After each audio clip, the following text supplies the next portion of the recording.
Good morning, everyone. So, when talking about veteran or VA disability benefits, how many times have you heard this from the mouth of a veteran? I don't deserve this. This type of imposter syndrome affects retiring and transitioning service members as they leave active duty and start the process of getting their VA disability ratings. The mission of the Department of Defense is big, it's important, it's vast, it's all consuming. And sometimes it's something that service members do partly because they love their country.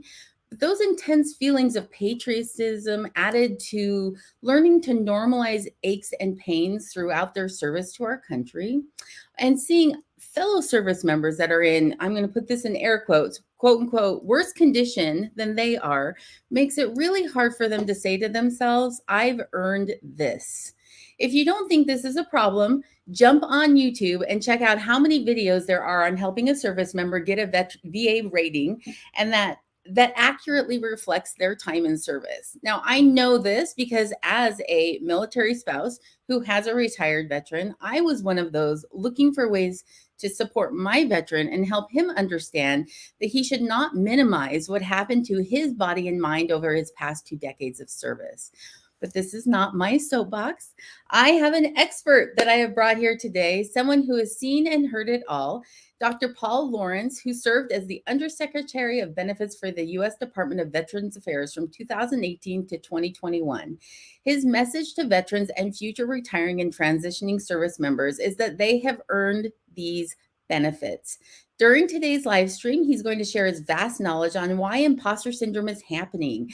He's going to give us some advice for understanding and navigating the VA system. So thank you for joining me today on this SpouseLink live stream. I'm Anna Larson, your SpouseLink ambassador. I'm a copywriter, digital marketer, homeschool mom, and retired military spouse. These live streams are for other military spouses and veterans and military families looking for connection and support as they near a crossover into transition or retirement from the active duty military world. SpouseLink was created in 2012 by AFMA, the American Armed Forces Mutual Aid Association, to support, inform, and inspire military spouses. As we dive into today's topic, please be sure to leave comments, share your own experiences, and let us know where you're joining from. I truly value what you, as my listening audience, has to say about this conversation. So I am going to pull up Paul Lawrence's bio so you can get to know him a little bit better and we can get this conversation started. So let me add this. Okay, so Dr. Paul R. Lawrence is a businessman, author, and passionate veteran advocate. He has 35 years of experience solving management problems in large, complex organizations. As a private sector executive, he was a consulting partner at 2 Big Four accounting firms and a VP in 2 Fortune 500 companies. For almost 3 years, Lawrence served as Undersecretary of Benefits at the U.S. Department of Veterans Affairs, unanimously confirmed by the Senate on April 26, 2018. As Undersecretary, he was in charge of the Veterans Benefits Administration, leading a team of 25,000 people with an operating budget of $4 billion, administering $120 billion in benefits annually. Those are some big numbers, a lot of responsibility. He implemented proven business practices, streamlined the bureaucracy, and created a public presence, rebranding the VBA as an organization successfully supporting veterans. Now, during his time as Undersecretary, veterans received more benefits faster and at a lower cost than any other time in VBA history. His 2021 book, Transforming Service to Veterans, How I Pursued Performance Excellence at VBA, describes the accomplishments during his time as Undersecretary. In 2023, he makes the benefit experience easier for veterans, and he wrote, Veterans Benefits for You. It's the book we're going to talk about a little bit later.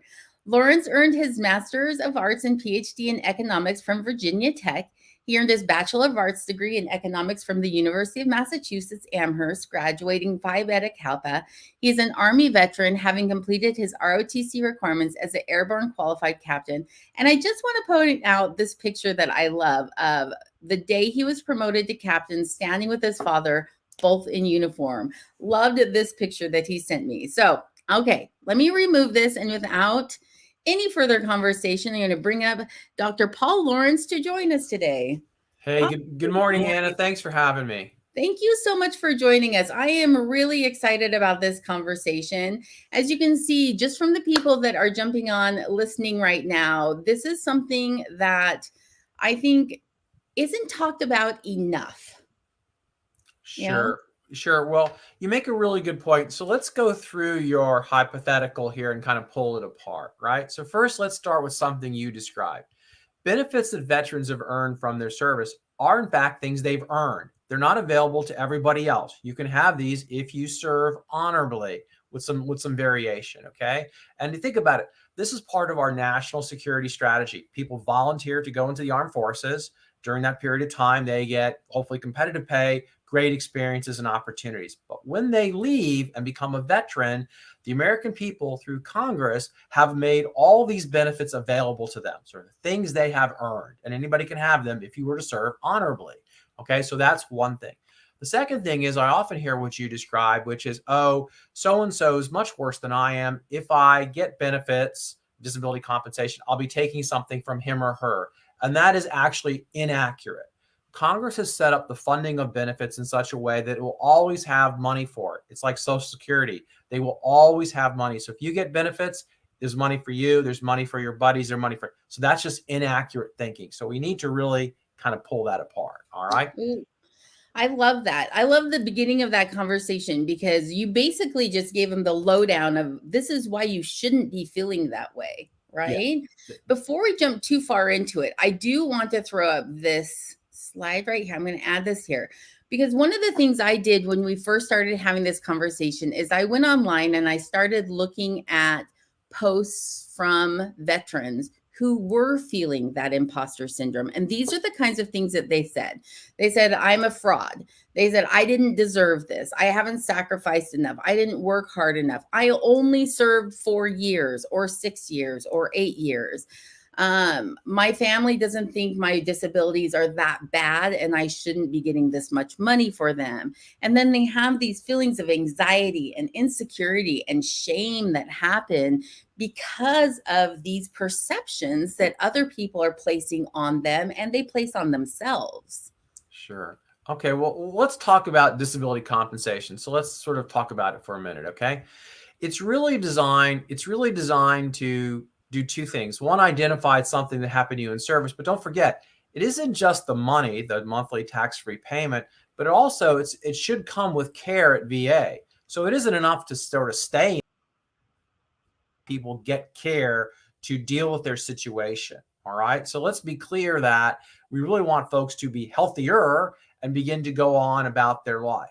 However, we know that while in service, and it really doesn't matter how long you're in service, if something happens to you and you are injured and have a disability that affects you after you leave the service, okay, you're eligible for disability compensation. So you can be there one day and get hurt and you'd be eligible for disability compensation. You don't have to be in a war or combat situation. You're simply in the military. So you could be playing on the post basketball team, hurt your knee. This could trouble you forever. You would be eligible for disability compensation. These are just the laws that Congress has passed that the VA implements. Okay. So first, understand that. Okay. The second thing is the process is really designed to clarify and be fair. So let me explain disability, how it works, right? Something happens to you while you're in service. You are hurt or injured. All right. You will be asked to demonstrate that, often by going to the doctor while you're there and gets recorded in your medical records. You'll be asked to demonstrate that you were in service, right? You'll produce a DD-214 and said, yes, I was in service when this happened. And you'll be asked to demonstrate that this continues to bother you now. So it didn't just get well and go away, continues to bother you now. Perhaps you'll have a private medical record, or the VA will send you for an exam called a C&P exam, where they'll look to make sure that everything is as you say it is. Okay. Mm-hmm. So this notion of being a fraud is really not true, because hopefully you've gone through and sort of explained the situation. You've done it accurately, clearly, and it's had a chance to be evaluated. When there's an evaluation at the end, VA will decide, are you eligible for benefits? And if so, at what amount? This is where they give you a percentage, 0 to 100%. It's called your service connected percentage, 30%, 50%, 70%, whatever it is. And that then links to the monthly payments, right? The payments you get from disability compensation. So it's supposed to be fair. About 75% of the time, veterans are approved. If you think your rating was inaccurate or not high enough, you can appeal, and there's a good process for that. And you can come back throughout your life to get a claim for increase. Things have gotten worse, for example, okay? So the sense of, was I treated fairly, I like to think really does work. Having seen it go through, there's some exceptions, but by and large, it sort of works as planned. And again, you can appeal it, okay? So feeling as fraud, you're like, well, hopefully you didn't commit fraud. You told the truth, and people looked at it, and that was that. So hopefully people said like that. Now, what's the real hard part of your question, though, is when people begin to compare, because this is really hard to do, and it's somewhat misleading, okay? Because first, no two people ever have the same thing happen to them. If you hurt your knee and I hurt my knee, it is unlikely it's the same injury. And therefore, we'd be unreasonable to expect we would get the same kind of rating based on this hypothetical knee example. So it's very hard to do. The other thing, one of the reasons why people struggle and have problems with their rating is the process of filling out the paperwork is very hard. Very likely when you come up with something like that, the person who had the lower rating had an incomplete claim, or it wasn't the material wasn't assembled as well as somebody who has a higher rating. It's not often exactly this way, but often people struggle with that, which is why I point out the no-cost resources that are available to veterans to help with their claim. So, for example, you can get someone to help you. They're called veteran service officers from your state Department of Veterans Affairs. Every state has these people trained. They understand the VA process, and this is what they do for a living. So while you may struggle through it the first time you're doing it, they've done this lots of times, right? You can also get service officers from the veteran service organizations like Wounded Warrior Project, like DAV, like the American Legion. They have folks there. So there's lots of folks who can help you through the process. One of the big things I advocate for is a thorough and completed claim. With all the information, you're most likely to get a fair evaluation adjudication. So again, the comparing is always difficult. And finally, in the example you told me about, I'm 60%, my buddy's 30%, he's suffering more, okay? Perhaps you should go back and file for a claim for increase. Things have gotten worse over time because often, as you know, unfortunately, as we get older, conditions generally get worse. They don't get better. And so a rule of thumb was to come back every 3 to 5 years to make sure your rating matched what was really going on in your physical and mental condition. So kind of a lot there, but let me pause. Yeah. So a couple of things that I would love to like just stop and unpack just a little bit. The first one is I love the example you gave where you said we both got our knees hurt, but it might be different situations, right? I think where people struggle is I hurt my knee playing basketball and I have a 40% rating. I hurt my knee while in combat and I have a 10% rating on it. And I think that's where that imposter syndrome comes in. Like this guy that was in combat deserves a higher compensation payout than me who hurt my knee in basketball. How do you, like, just you and your experience as undersecretary, I'm sure you've seen this hundreds of thousands of times. Like, what would you say to a veteran that is suffering from that kind of thought process? Yeah, well, so a couple things. One is, as I said, the rules are while you're in service. It doesn't differentiate for what type of things that led this to be. Okay, so that's just the way the law is written. You know, that's kind of how life plays its way out. Okay.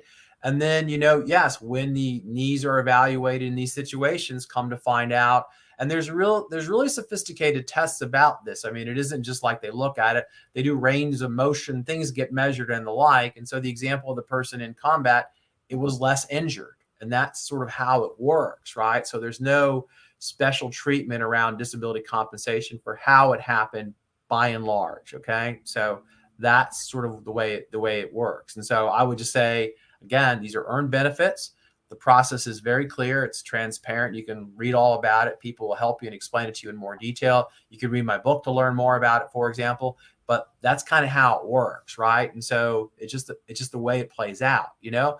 And the other thing too is, don't forget, a lot of this is not so visible, right? PTSD, you know, high blood pressure, things that are just not so visible. And again, it's very hard to compare. And I remember when people would talk to me about their disability, I would say, please don't explain the situation to me. I don't want to know too much information, right? But I can tell you broadly about things, and you can work with people who can dig into your record. But I felt very uncomfortable when people would explain their details, because often that was, something that maybe a medical provider should address, but not something that I would have much familiarity with.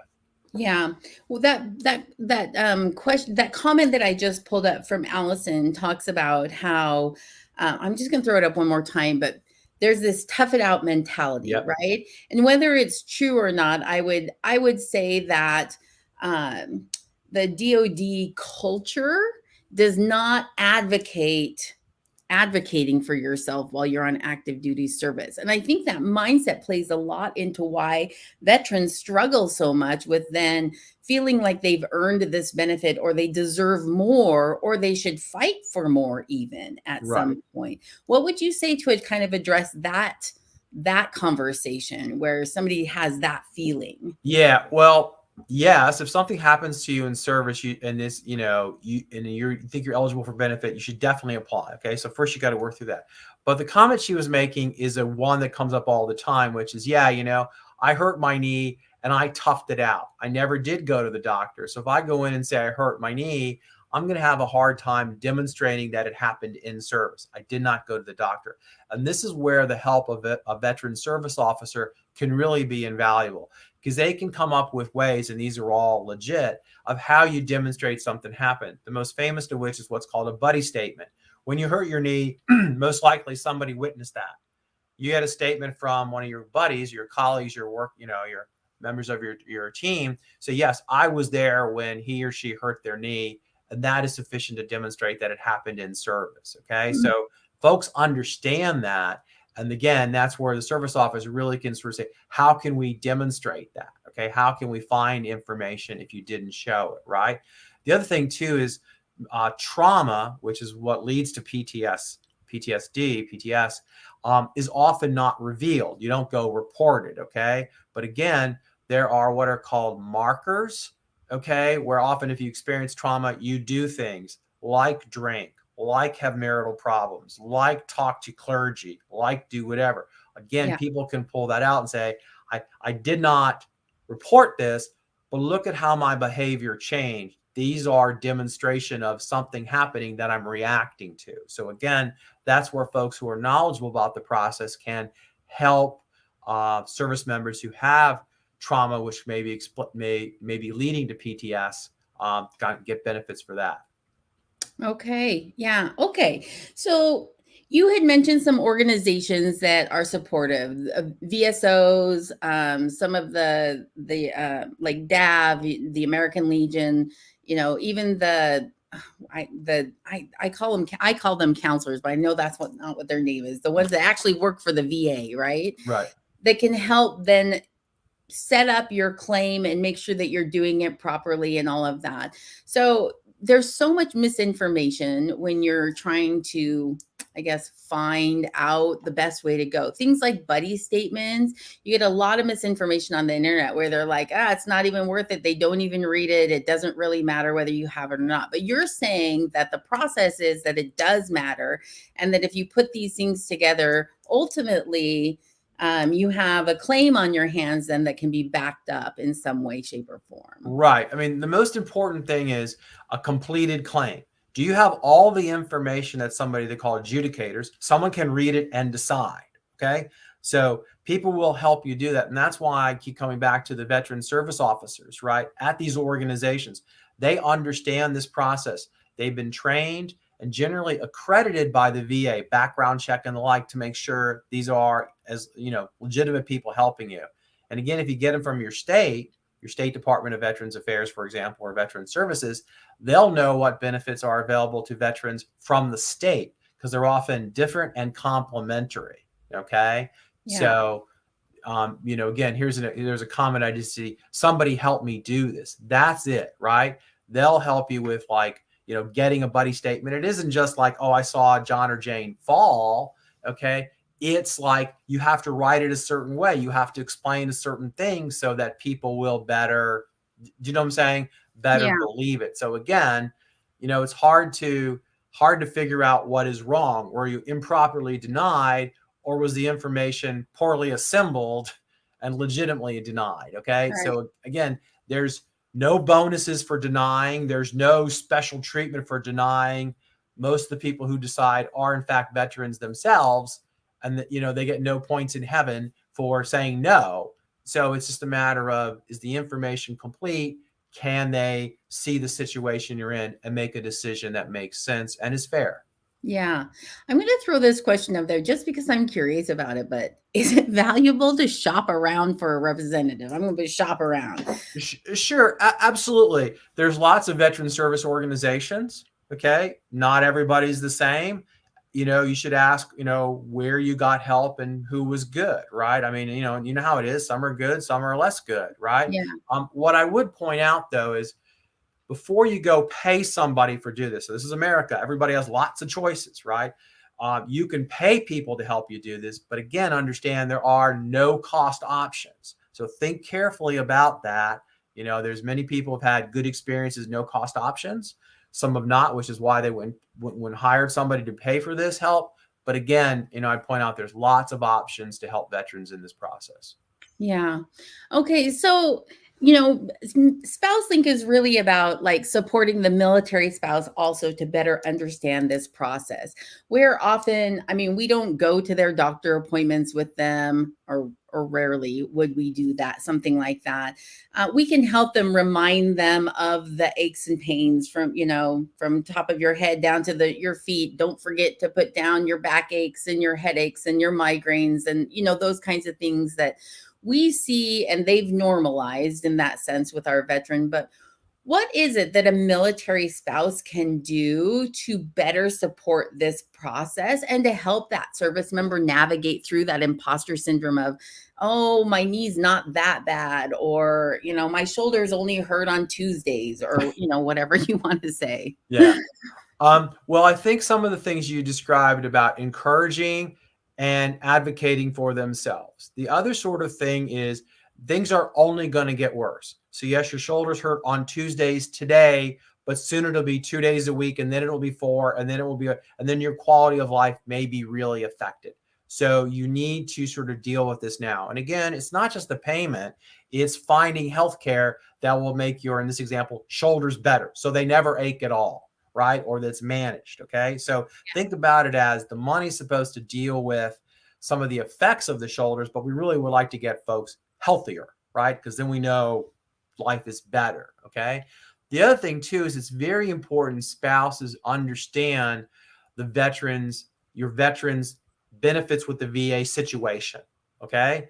The more they know about it, the better they'll be able to understand, because don't forget, if something happens to the veteran because of what they experienced in the military that made its way into disability compensation, spouses, family members, even parents in some situation may be eligible for benefits. Okay. So it's important they understand this. One of the most difficult things is sort of the following example, which is a real example, right?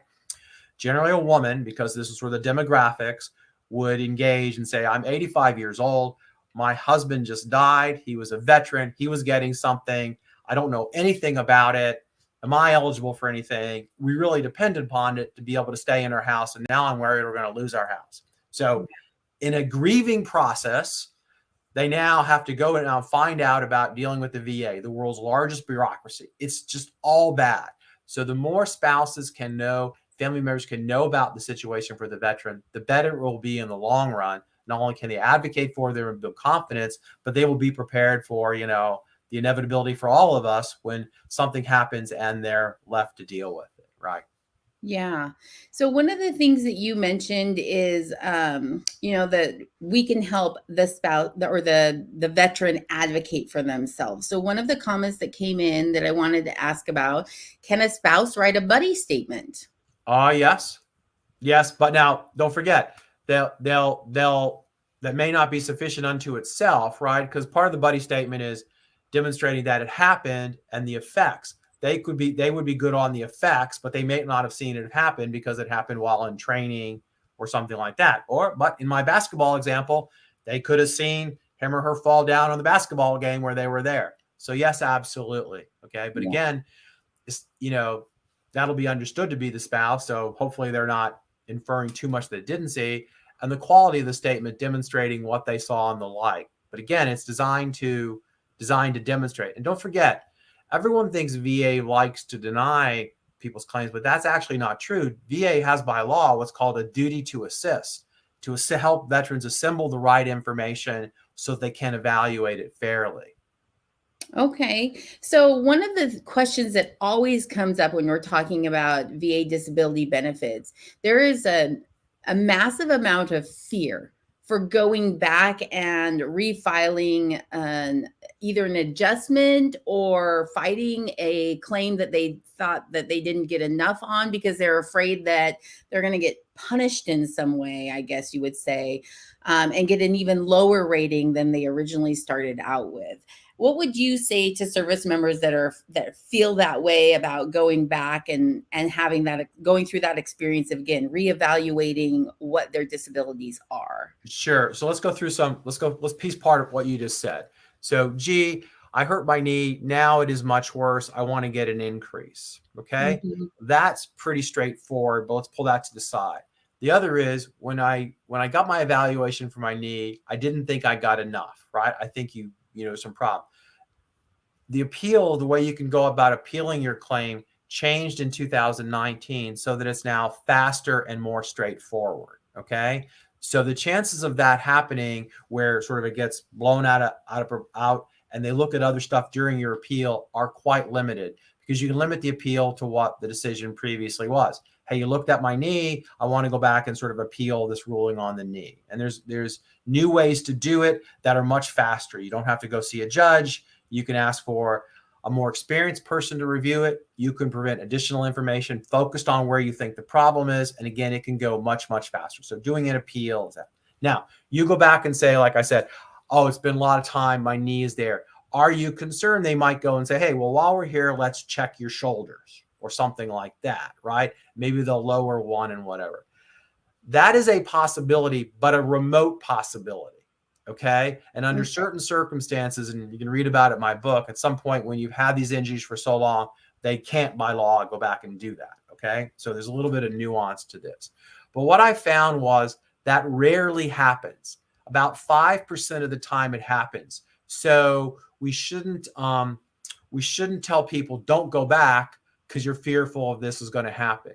And if it does happen, there's a process where the veteran is notified and you get a chance to sort of provide information to demonstrate you shouldn't lower the rating. So I would tell people the odds are on your side that it will not happen.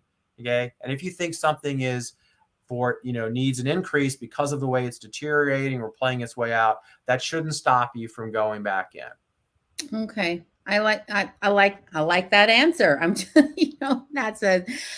just want to also I think this is an important point that you made also, that getting that 0% service connected rating is important as well.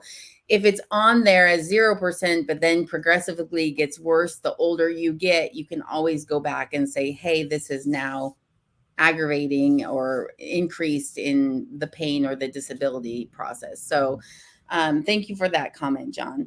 We had another question come in from Allison. I'm going to throw it up here. Maybe it's something you can answer. Maybe it's not, but stretch for this conversation. But does the VA share veterans claims with other government organizations? There was a Washington Post something about FAA and veteran pilots getting claims. So the answer is by and large no, except for the following situation. I saw the Washington Post article, and let's talk about that in a minute because she asked about it. But here's something what VA does do, right? There's a law that will allow the Department of Education to waive your student loan if you are 100% service connected. Okay, so for example, you went to college, you had a student loan, you go off and serve in the military, something happens to you, you're 100% service connected.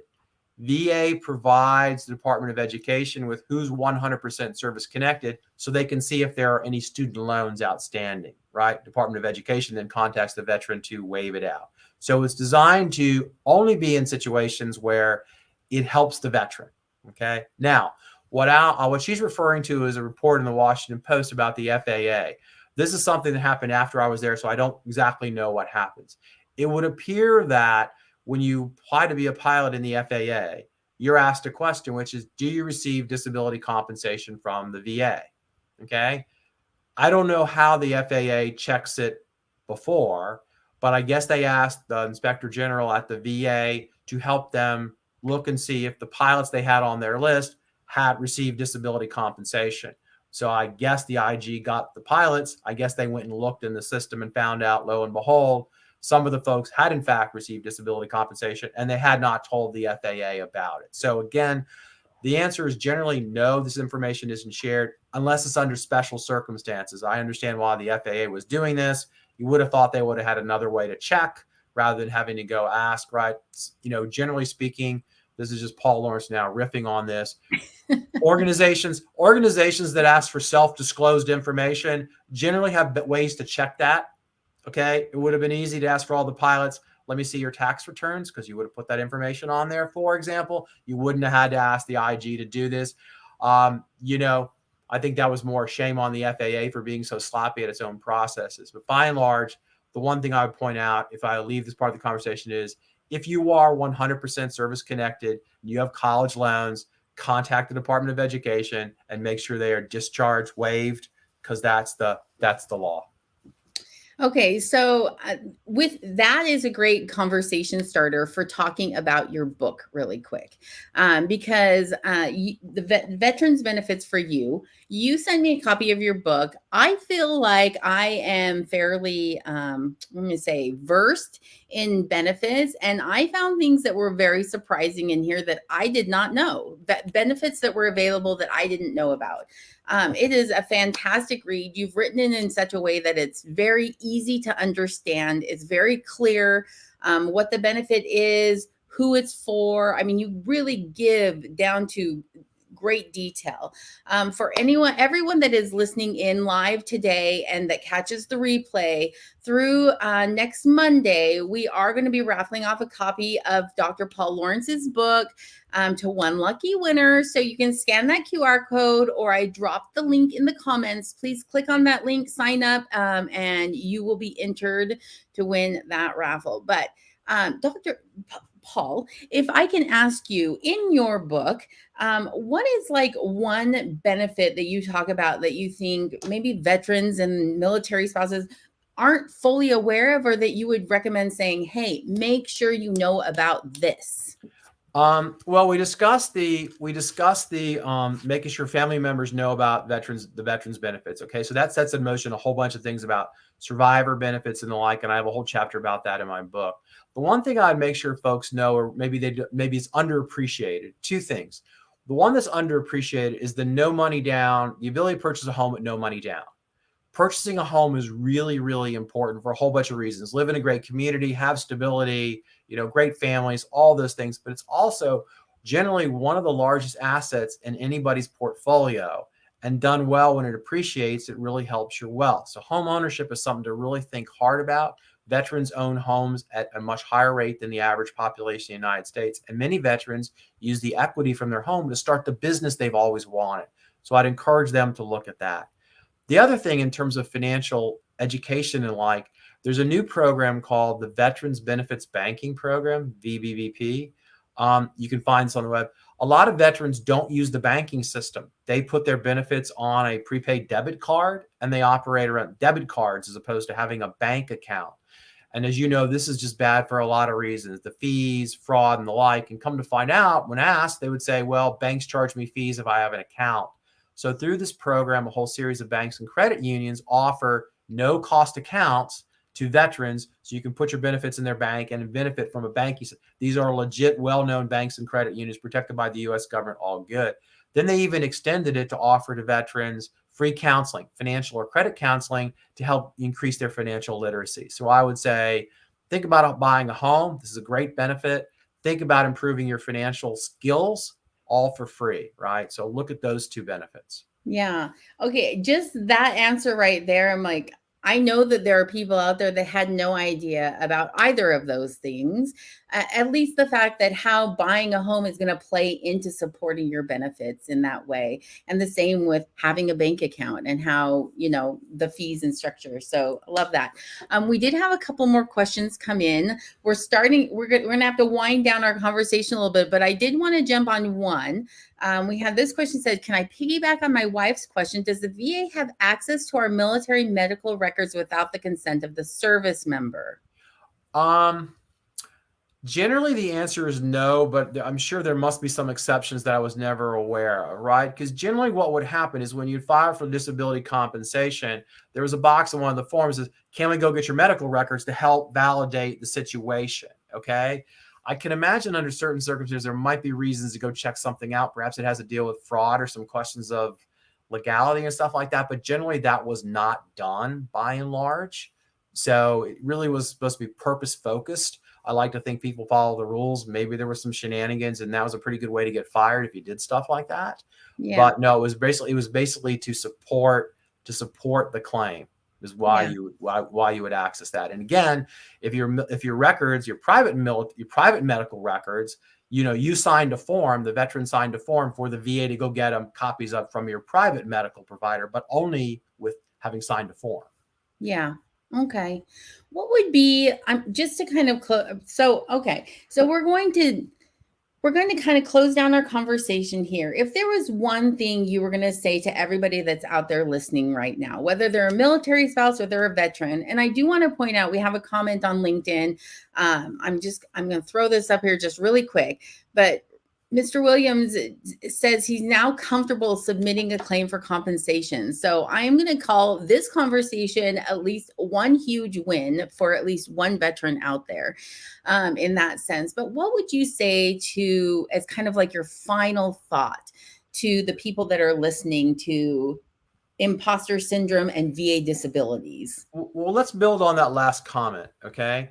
It's never too late, okay? Mm-hmm. Gee, I got out 20 years ago, 30 years ago, I was fine. I didn't think about it, but now things are much worse. I've changed my mind. Is it too late? And the answer is no, it's never too late. Now, it might be a hassle to find all the records and all the things we talked about, but no, it's never too late. You can come back.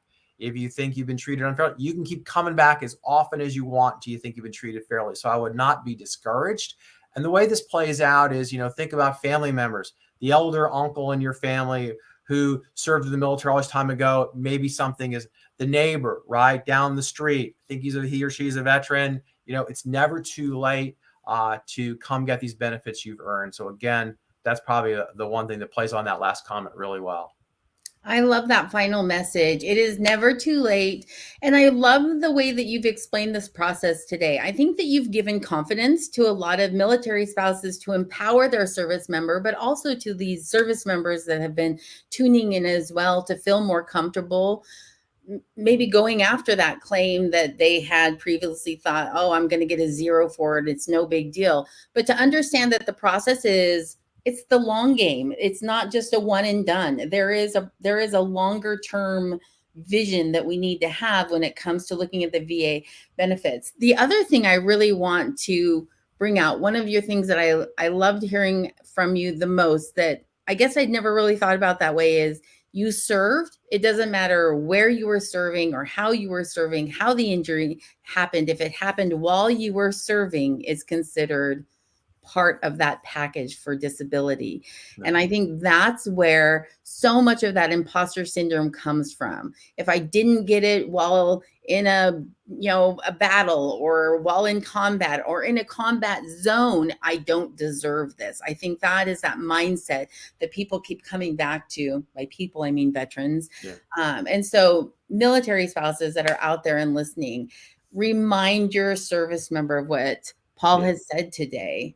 Yeah. And let me build on that last point. Military spouses can actually do a little bit of homework, right? You can go on the internet and find out the injuries that are common to what your spouse did. So for example, if he or she was a pilot's hearing and they have back and neck problems, okay? They can sort of like figure this one out. A veteran service officer can help you do this, but you can do the research on the internet.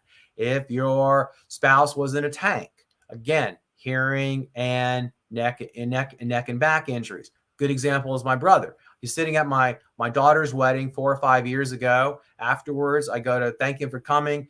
He has to say, you have to speak into the other ear. I've lost my hearing in this ear.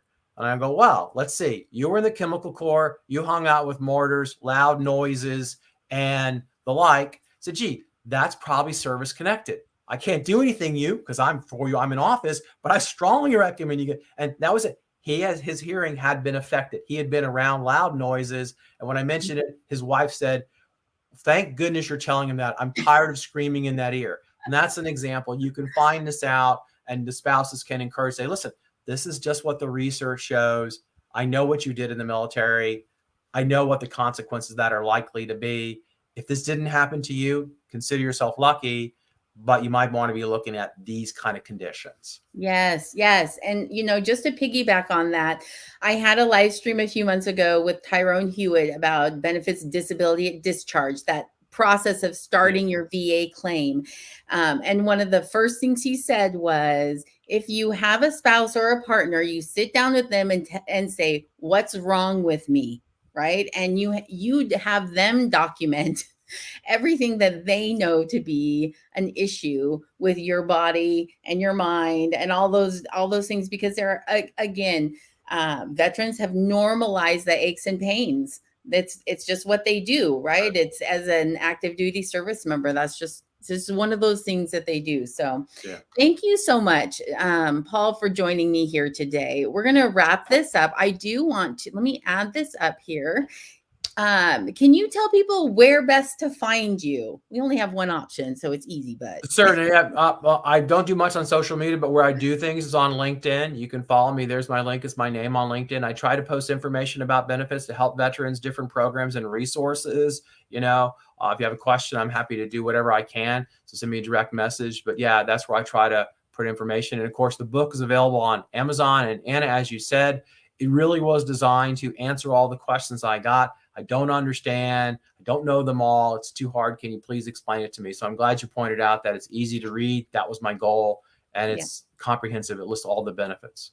Yes, it was easy to read. And we will be dropping that link for where to get it on Amazon. There's another site that Dr. Lawrence sent me as well that I'll pop up there just to make sure that everybody has a chance to get it. But enter to win our raffle and see if you win it first before you go off and buy it. You never know, you might be that lucky one, right? Thank you again, Paul. I really appreciate it. Just to kind of close out, next up for SpouseLink live stream, we're going to be having Dorothy Ann Graham Odell, and we're going to be talking about Unstoppable Overcomers, the Military Spouse Edition, because we know there are some amazing military spouses out there. That's September 21st at 10:30 a.m. And then last but not least, thank you so much for joining us. Paul, I just want to say thank you again. You have so much wisdom and knowledge in this area. I really appreciate you coming on. We talked before, just a little teaser, that we might bring him on again to talk specifically about different disability benefits, because he does have so much in-depth knowledge. So I just want to say thank you for being an amazing guest today, and for the helpful and valuable information that you shared with our listening audience. And I look forward to having you on again. Hey, thank you so much. Thanks for having me. Yes. All right, everybody. We will see you at the next SpouseLink live stream. Thanks for joining us today.